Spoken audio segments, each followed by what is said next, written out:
to the world's need. Basahin nga po natin sabay-sabay. Our response to the world's needs. Ayan. Naniniwala ba kayo na ang mundo natin ngayon ay maraming pangangailangan, no? O ang mundo natin ngayon ay maraming nangyayari sa paligid, sa mundo. At bigyan ko kayo ng ilang halimbawa. Ano po? Sabing ganoon, meron tayong tinatawag na world conflict na nagaganap ngayon sa ating panahon. Meron tayong part of the prophecy ng Bible sa Matthew 24 ay sinasabi po yung sa last days, magkakaroon ng mga conflicts, mga wars and rumors of wars. Sa Russia at Ukraine, meron tinatawag ngayong labanan, no? Russia and Ukraine war. At may kita natin na yun po ay, na conflict na yon, international armed conflict, ay triggered po siya by full-scale Russian invasion of Ukraine.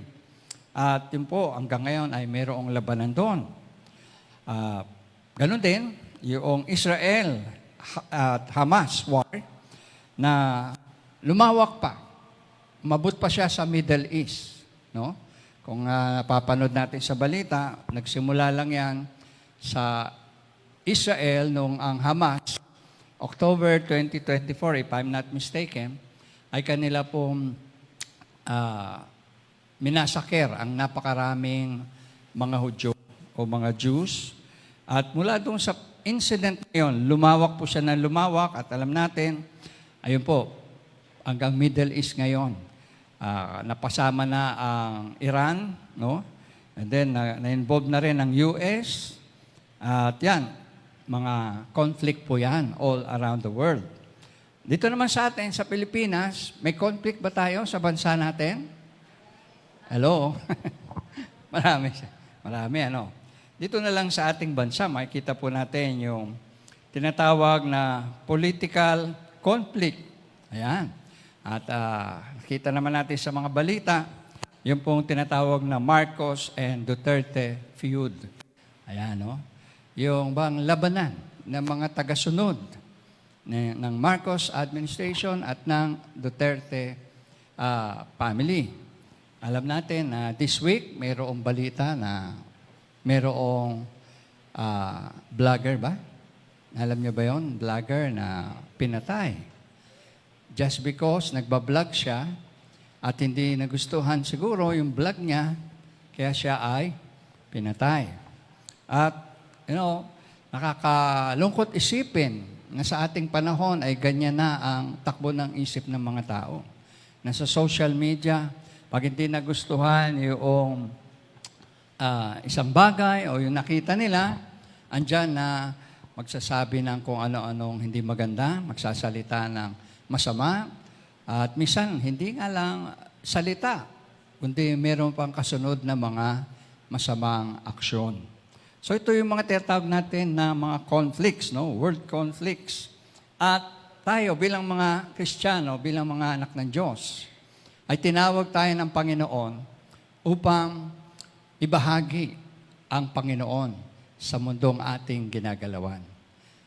Tinawag tayo ng Panginoon para sa ganon, inalis tayo sa ating dating kalagayan. We were called out, sabi nga, called out.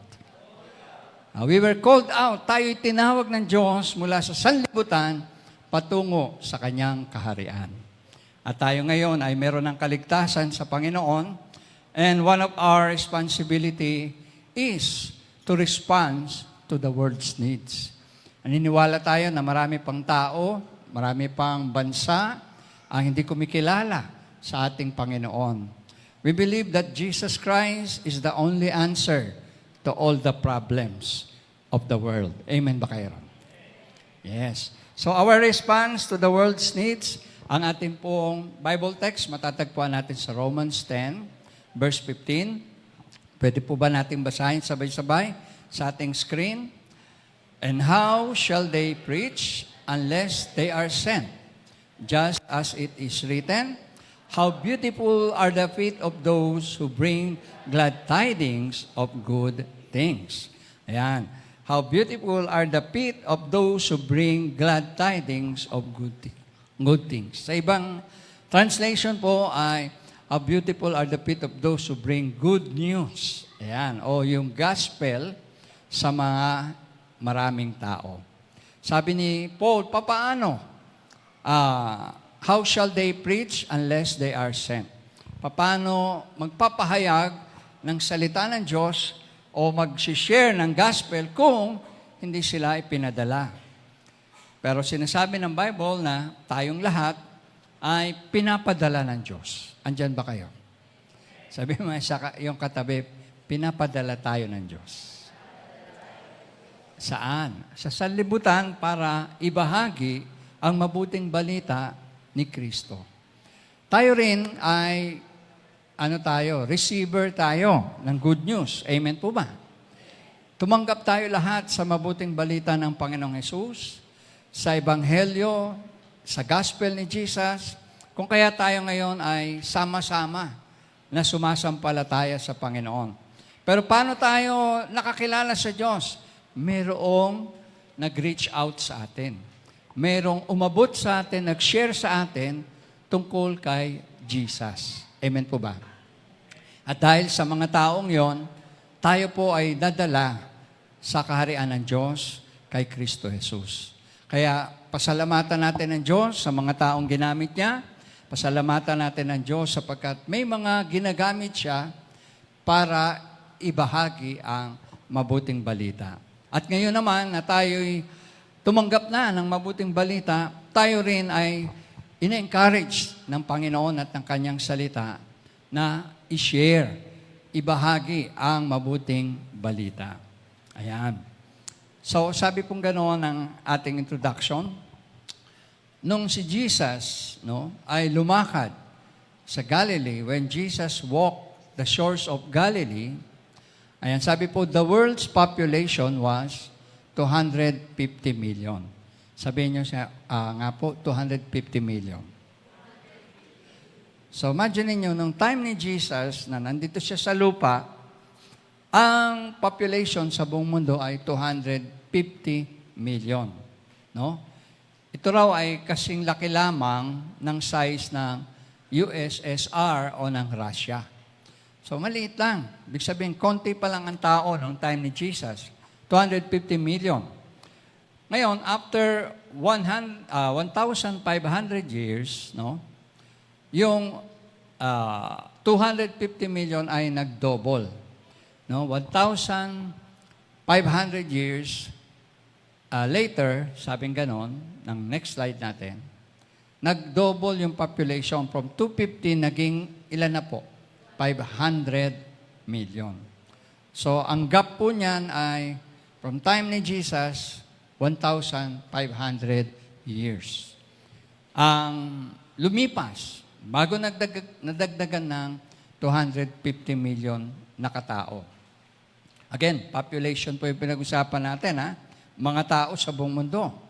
Sabing ganon, after that, in 300 years, it doubled again. So, reaching the billion mark about 1830. So, from that time, lumipas ang 300 taon, dumoble uli yung bilang at umabot na siya sa 1 billion. Sabi niyo, 1 billion. 1 billion, nung time ng 1830. Wala pa pong buhay sa atin ng time na yun, 1830, 1 billion na ang tao sa mundo. Then, after 100 years, yung 1 billion na yan, nag-double again. Naging 200 billion na siya. After 100 years. Ayan. So, 1830, after 100 years na, naging 1930 na. So, ano na yan? Medyo malapit-lapit na yan sa panahon natin, sa 20th century. 1930, ang tao ay umabot na siya sa, ilan po? 2 billion. And then, from 1930, 30 years later, so 1930 plus 30 is 1960, another billion were added to the population. So makikita nyo na parang maikli lang yung taon, yung panahon na lumipas, pero ang dami na ng mga tao. Billion na, no? Kaya sabi dyan, after 30 years lang, pagitan, another billion was added to the population. So ilan na po yan? Ilang billion na yan? 3 billion na by 1960. So from 1960 to 1976, sa pagitan lang ng 16 years, another billion were added. No? Napakabilis ng population growth, paglago ng populasyon. Another billion within the span of 16 years. At ngayon, sinasabi raw po, tinatansya na we are our population today is over 5 billion people na. So napakarami na, no, ng tao sa buong mundo. Andiyan ba kayo? Na-imagine nyo ba kung gaano karami ang tao sa buong mundo? 5 billion. Baka ngayon nga, ano na yan more than 5 billion. Ngayon, punta po tayo sa statistics ng Christianity.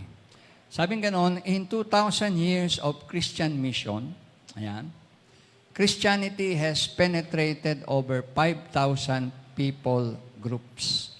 Ano po ito? Ang 5,000 na hindi ito individual, kundi grupo po ito.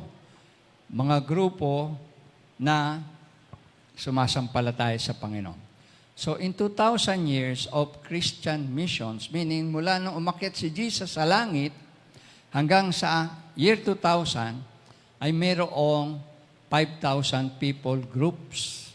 O maaaring 5,000, hindi lang people groups, pati mga churches kasama na dyan, ang nakakilala sa Panginoon. No? So, marami po yan. Hindi lang yan 5,000 people, kundi yan po yung groups. No? At sabing ganon, in most countries of Asia and Africa, ayan, there are groups of at least 1 million believers, according to the U.S. Center for World Missions. So sa bansang Africa lang, tsaka Asia, sinasabi po na meron ng at least 1 million believers. Dito sa Pilipinas, hindi ko lang alam, no? Kasi tayo lamang ang bansa sa Southeast Asia na tinatawag na Christian nation. Andyan ba kayo?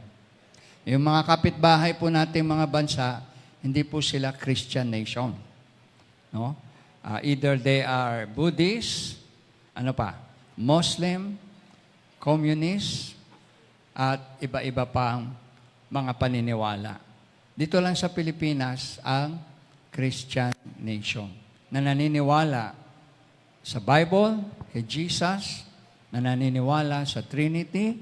Andyan ba kayo? Hello? So, sabi diyan, sa bansang Asia, in which kasama tayo dyan, at sa Africa, there are groups of at least 1 million believers. So, mas malamang, kasama na tayo dyan. Kasi sa Asia, tayo lang ang Christian nation. Amen. Andiyan ba kayo? Amen. Ngayon, sabing ganon, sa Latin America at sa Africa, the number of believers is increasing 2 to 3 times as fast as the population growth. So kung mabilis ang pagdami ng tao, literal, sa Africa at saka sa Latin America, mabilis din ang pagdami ng mga Kristiyano na mga mananampalataya. Marami rin ang nako-convert into Christianity. Why is that? Kasi isinishare po at binabahagi ang salita ng Panginoon, either ng mga missionary, either ng mga pastors, ng mga church workers, at ng mga believers, mga mananampalataya. Sabi po dyan, within 5,000 groups, yung binanggit natin kanina, 1,600 churches are born every week. Yan, next slide, pakilagay po. Sabi, within 5,000 groups, yung binanggit natin kanina, almost 1,600 churches are born every week. So, ganun po kabilis yung pagdami ng sumasampalataya sa Panginoon kasi 1,600 churches are born every week. Parang mabilis, parang marami, no? Yet, sabing ganon, 80% of the world's non-Christians are still basically hidden from the gospel. So sa kabila nung ganoong percentage ng pagdami ng churches na na-open, 80% pa rin ang hindi nakakarinig ng ebanghelyo o gospel ni Jesus Christ. Ang sinasabi po riyan, basically it is hidden from the gospel and most of them have never heard an adequate presentation that would allow them to accept or to reject Jesus Christ. So marami pa rin palang tao ang hindi nakakarinig tungkol kay Jesus. Doon lang actually sa Israel mismo, ang mga Jews, no? Ang mga Hudyo, mga kalahi na ni Jesus. Pag tinanong sila kung anong paniniwala nila kay Jesus, usually ang sagot nila, siya ay isang propeta o siya ay isang guro, tagapagturo. Pero hindi nila kinikilala si Jesus o tinatanggap si Jesus bilang Panginoon at bilang tagapagligtas. So sila ay kasama pa rin doon sa 80% na hindi kumikilala sa ating Panginoon. Dito na lang sa Pilipinas. Lahat ba ng pamilya natin ay 100% kumikilala na sa Panginoon? O meron pa rin tayong mga kapamilya, kamag-anak, mahal sa buhay, na hanggang ngayon, hindi pa rin tumatanggap sa Panginoon.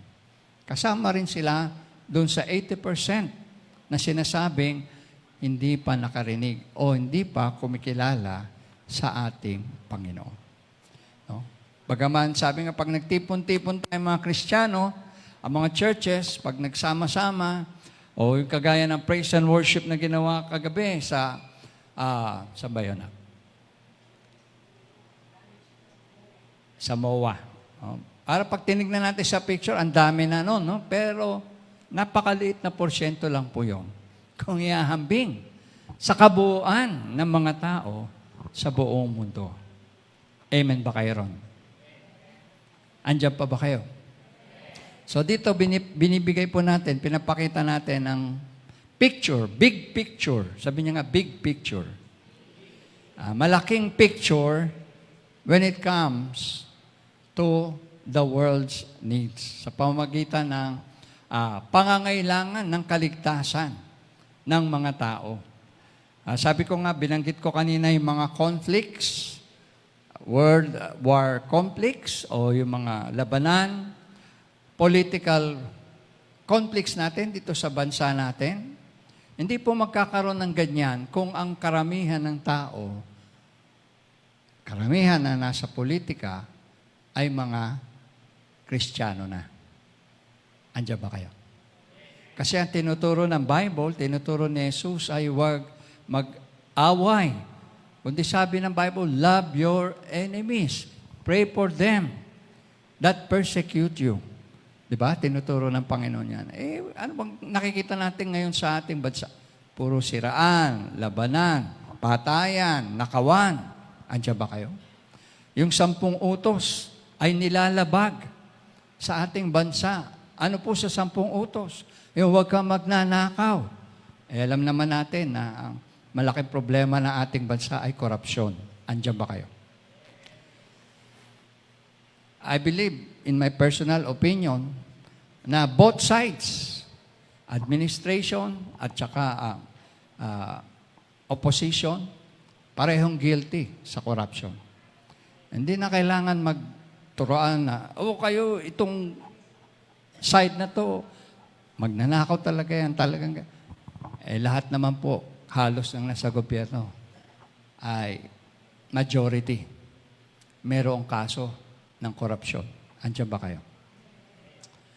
Ang nakakapagtaka nga lang sa ating bansa, nakakalungkot, yung mahirap, pag nagnakaw ng pagkain o ng ikagbubuhay niya, pag nahuli, ikinukulong agad.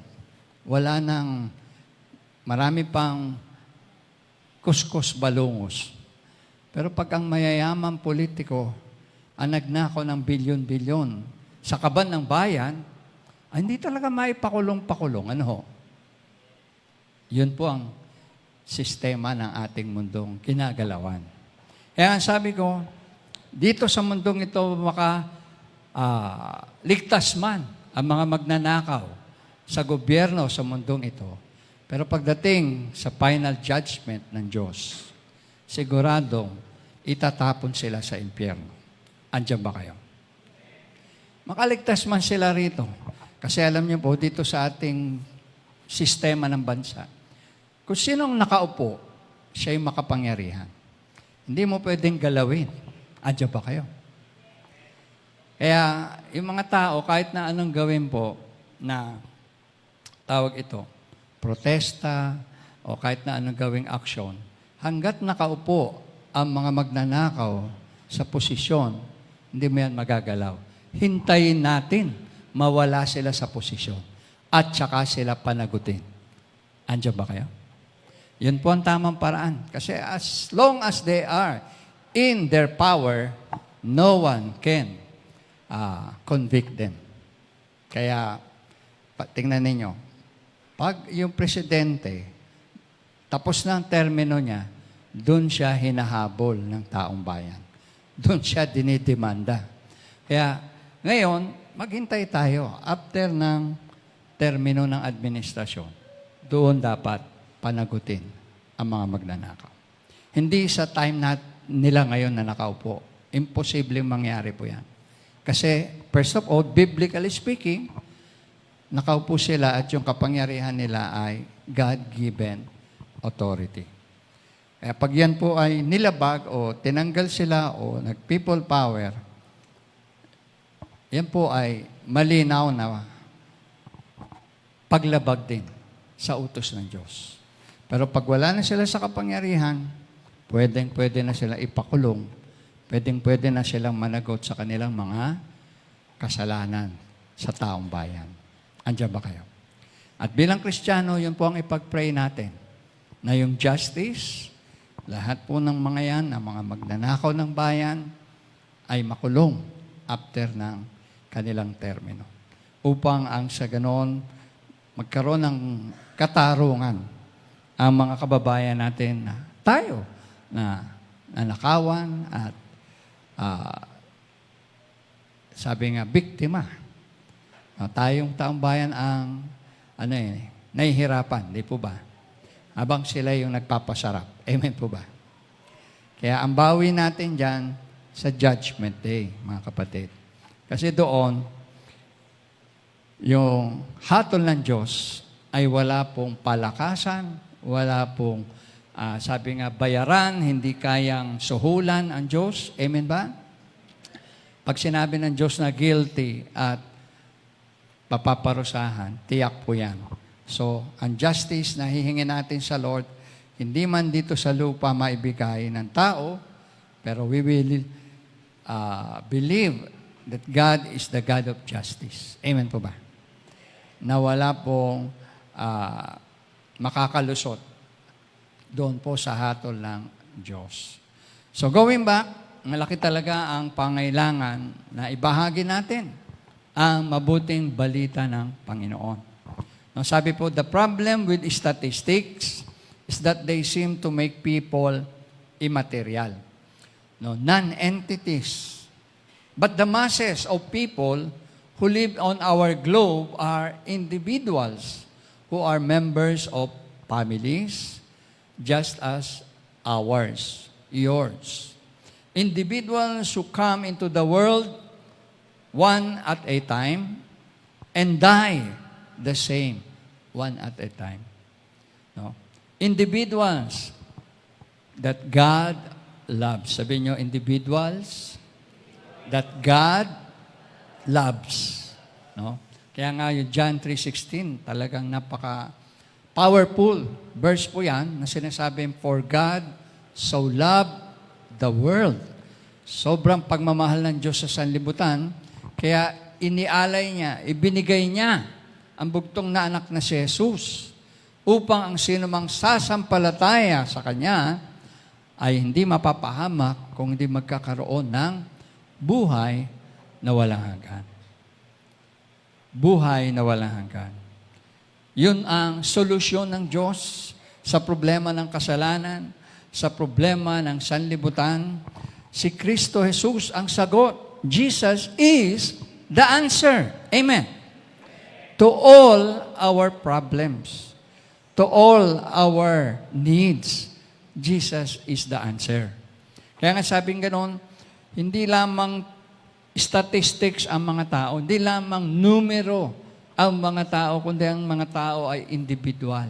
Yung mga binanggit nating numbers, million, billions, mga tao po yun na individual, na mahal ng Diyos, na pinag-alayan ni Kristo ng buhay dito sa krus ng Kalbaryo. Amen po ba? At tayo rin ay mapalad sapagkat nabilang tayo sa mga iniligtas ng Panginoon. Nabilang tayo sa mga pinag-alayan ng Diyos ng buhay. At tayo naman ngayon ay sinasabihan ng Panginoon na go and preach the gospel. Go and share the good news to others. Kasi hindi lang po tayo ang tao sa mundo. Marami pa ang nangangailangan kay Kristo. Amen? Yung iba sa mga taong yan, mga kaibigan natin, mga kakilala natin. Yung iba dyan, maaaring kasama natin sa bahay. Mga tito natin, tita natin. Asawa, anak. Di ba? At gusto rin ng Panginoon sila ay maligtas kung papaano iniligtas tayong lahat ng ating Panginoon. Amen po ba kayo ron? So sabi pong ganon, the statistics or the problem with statistics nga po, they seem to make people immaterial. So kanina, nung binabanggit natin yung mga numero, parang numbers lang ang tingin natin. Pero tao po yung mga yun. Tao, mga minamahal ng Diyos at inililigtas ng Diyos. Sabi pong ganoon, in the last week of Jesus' life, huling linggo ng buhay ni Jesus, ang sabi po niya, bago siya umakyat, o bago niya inialay ang kanyang buhay, sabi po niya, this gospel of the kingdom shall be preached in the whole world for a witness to all nations. Sabi niyo nga, witness to all nations. Ayan. And then the end shall come. Basahin po natin uli lahat, sabay-sabay. Jesus said, this gospel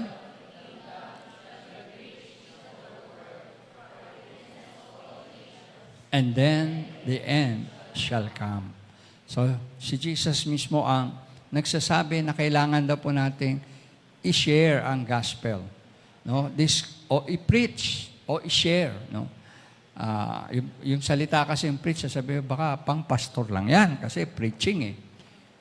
Ang iba pong translation yan ay to share, ibahagi ang mabuting balita sa buong mundo upang maging patotoo sa lahat ng bansa.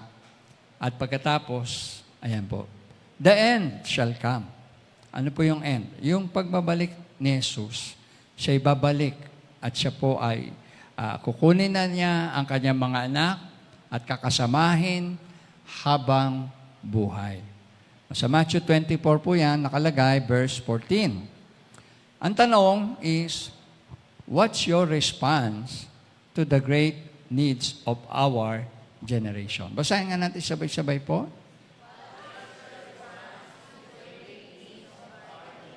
Ayan. Tandaan po natin yung tanong na yan. Pwede nating sagutin yan mamaya sa ating groupings. Ano? What is our response to the great needs of our generation? Si Jesus, nagsabi rin po siya sa John 20 verse 21, basahin po natin sabay-sabay, "As the Father has sent me, I also send you." Yan. As the Father has sent me, I also send you. Kung paano raw po si Jesus pinadala ng Ama dito sa mundo para magligtas, ibahagi ang mabuting balita ng Panginoon, ganon din ang ginagawa niya sa atin. Pinapadala niya tayo o sinusugo niya tayo para ibahagi ang mabuting balita ng kaligtasan kay Kristo Jesus. Tayo po as LOA Church, no? As LOA Church, nakalagay dyan, we are, what? A church that obeys the Great Commission of our Lord Jesus Christ. Basahin nga natin sabay-sabay. As a LOA Church, our Lord Jesus Christ. Tayo po'y naniniwala dito sa Great Commission ni Jesus, no? Na ito ay dakilang utos ng Panginoon na ibahagi natin ang ating mabuting balita ng Panginoon. At gusto kong i-share po sa inyo, ipaalala muli yung ating vision and mission as a church. Ano po ba ang vision natin sa church? Basahin nga po natin sabay-sabay. Our vision states, we envision to serve as a light in this dark world, reaching the lost for Jesus Christ. Yan po ay ayon sa Matthew 5:14 to 15. Na kung saan sinasabi ng Panginoon, ang ilaw, pag sinindihan, hindi ito itinatago, yung ilawan. Ito ay itinataas upang ang liwanag niya ay makita ng lahat. At tayo po bilang lighthouse, sabi niyo nga lighthouse. Lighthouse of Asia Church, ang ating pong purpose or vision is to serve as a light in this dark world. Ang ating pong mundong ginagalawan ay padilim na ng padilim, pasama na ng pasama. Nakikita natin with our very own eyes kung gaano katalamak ang kasamaan, ang patayan, ang nakawan, ang siraan, no? At iba't iba pang mga gawaing masama. Tayo ay magsilbing ilaw o liwanag ni Kristo at abutin natin sila at akayin natin sila patungo sa ating Panginoong Jesus. Yan po ang ating vision as a church. Andyan po ba kayo? Amen. Na kung may kakilala tayong naliligaw ng landas, kung may nakikilala tayong napapahamak o nagiging yung kanyang buhay ay patungo sa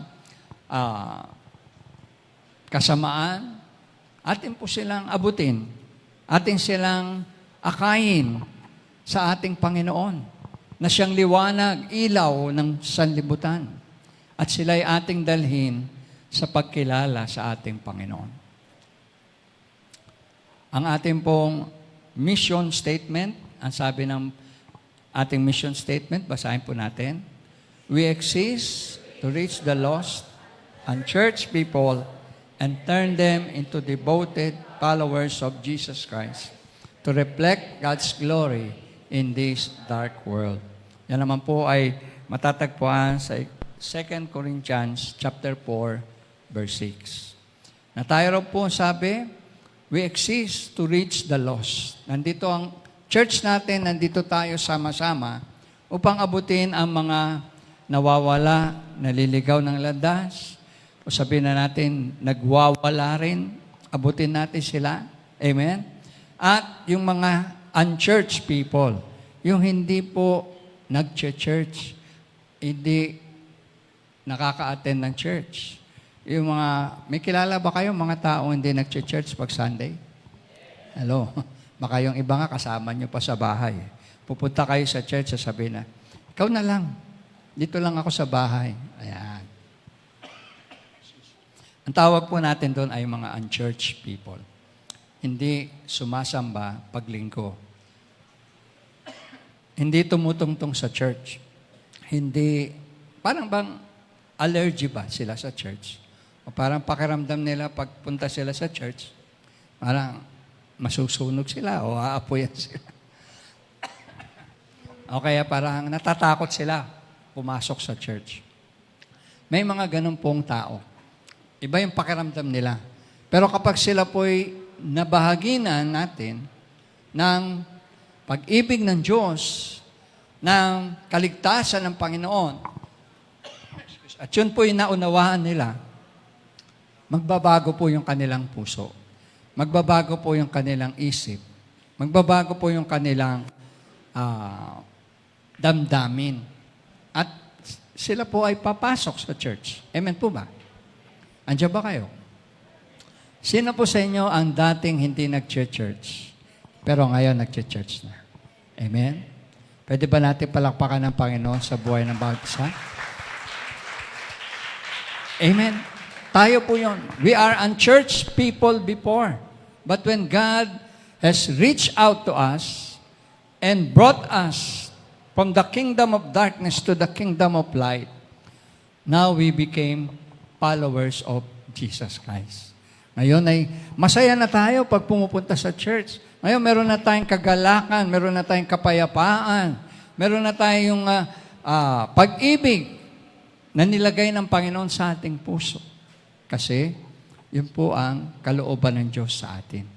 At maraming tao naghahanap ng sagot, naghahanap ng kapayapaan, naghahanap ng kabuluhan sa buhay. Ang sagot po ay si Jesus. Kaya akayin natin sila kay Jesus. Amen po ba? Ayan. So, next po ang ating tinatawag na core values. Sabihin niyo po, core values. Ito po yung core values ng ating church. Ito po yung 10 mahahalagang binibigyan natin ng value sa ating church. Ano-ano po yan? Prayer, evangelism, discipleship, fellowship, ministry, worship, giving, character building, teamwork, and unity. No? So pag tinignan po natin yan, pinapahalagan po natin sa church ang prayer. Tinuturo natin ang prayer, mahalaga ang prayer. Nasa prayer po natin yung power ng Diyos nagmamanifest. Evangelism, yan po yung pag-share natin ng gospel, pagbabahagi natin, pag-akay natin ng kaluluwa sa Panginoon. Discipleship, yan po papasok yung ating mga cell groups, yung ating mga light groups na ginagawa every week kung saan nag-aaral tayo ng salita ng Diyos, kung saan natututo tayo, lumalalim ang ating pananampalataya. And then fellowship, yung pag tayo nagsasama-sama, tayo ay nag-aawitan, nagsisharing, no, fellowship, ministry, yan po yung mga ating pong ginagampanan sa church. Meron tayong worship ministry, meron po tayong women's ministry, men's ministry, no? Sa mga bata, meron tayong children's ministry. Ito po ay naririto sa ating church upang maging kabahagi tayo. Magkaroon tayo ng interest na ma-involve, sumali, mag-join, at gamitin tayo ng Panginoon. Ayan. Pang-anim, yung worship, na in-encourage natin tayong lahat ay maging worshiper, na ating pagsamba sa Diyos ay maging totoo, tunay, na kapag tayo ay umaawit, talagang binubuhos natin ang lahat sa ating Panginoon. And then giving, of course, yung ating pong pagkakaloob, pagsuporta sa gawain ng Panginoon, yung ating pong bibigay ng ating mga tithes and offerings, pag-support sa ating mga projects, yan po, tinuturo natin. Then character building, na yung pong ating mga pinag-aaralan ay kailangan makatulong para yung ating karakter ay bumuti. No? Tayo po ay magkaroon ng pagbabago sa ating karakter, sa ating mga pag-uugali. Karoon ng teamwork. Ayan, na kung saan hindi lamang tayo Kristiyano na sabi nga mag-isa lang sa mundo, kundi tayo ay matututong makipag-teamwork sa ating mga kapatiran. And of course, last, yung unity. Mahalaga na tayo lagi nagkakaisa, na tayo ay merong iisang Espiritu, iisang Diyos, iisang Panginoon na ating pinaglilingkuran. So ito po yung mga mahalaga na paalala sa atin, lalo na sa ating church, na tayo po'y tinawag ng Diyos upang ibahagi ang kanyang mabuting balita. Sabi nga ng title natin, Our Response to the World's Needs. Though yung ating world, isipin natin napakalaki, napakalawak, but let's start with our small world, yung ating pamilya, yung ating community, no? Yung maaabot ng ating social media. Ayan po, pwede nating i-share si Jesus at ang kanyang pagliligtas. Amen po ba?